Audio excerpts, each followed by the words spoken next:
लेकिन मकसद उनका एक ही है कि वो सत्ता से बाहर नहीं रह पा रहे हैं और तरह तरह के हथकंडे जो हैं सरकार को स्थिर करने के लिए या अधिकारियों पर दबाव बनाने के लिए, लोगों को भ्रमित करने के लिए, ताकि जो हमारे विकास के कार्य हैं वो प्रभावित हो सकें, सरकार जो है सामान्य तरीके से काम ना कर सके।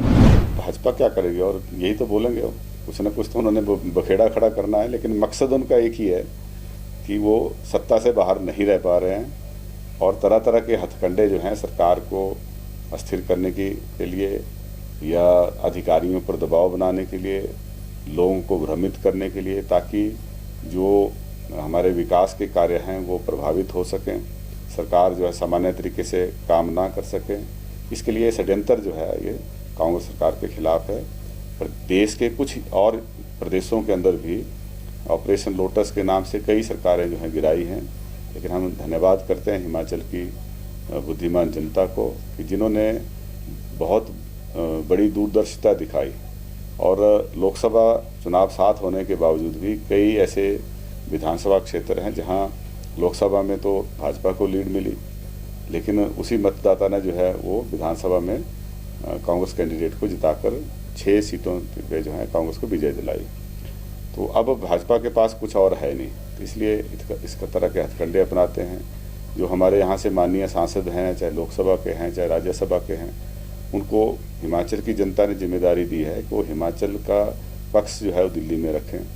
हमारे यहाँ पे कई पेंडिंग क्लेम्स हैं जो हज़ारों करोड़ के हैं, जो भारत सरकार को हिमाचल सरकार के लिए देने हैं, जिसमें बीबीएमबी के 4,500 करोड़ हैं, 9,000 करोड़ रुपए हमारे जो पोस्ट डिजास्टर नीड असेसमेंट के दिए हैं, क्लेम फाइल किए हैं वो हैं।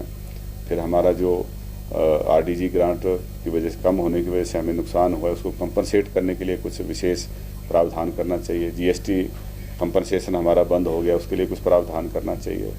और हमारा हिमाचल प्रदेश जो है, जो अपने वनों को सुरक्षित रख के सिर्फ हिमाचल का भला नहीं उसमें होता, उसमें पूरी दुनिया का भला होता है, तो उसके लिए भी हमें जो है भारत सरकार को कंपनसेट करना चाहिए। हमारे कई ऐसे प्रोजेक्ट्स हैं जो सेंट्रल पीएसयूज़ के पास हैं, जिनसे हमें कुछ नहीं मिल रहा है, जिनके जितनी लागत थी वो भी पूर्ण हो चुकी है, 40 साल से ज़्यादा का समय चुका है, वो हमें वापस जो है वो देने चाहिए।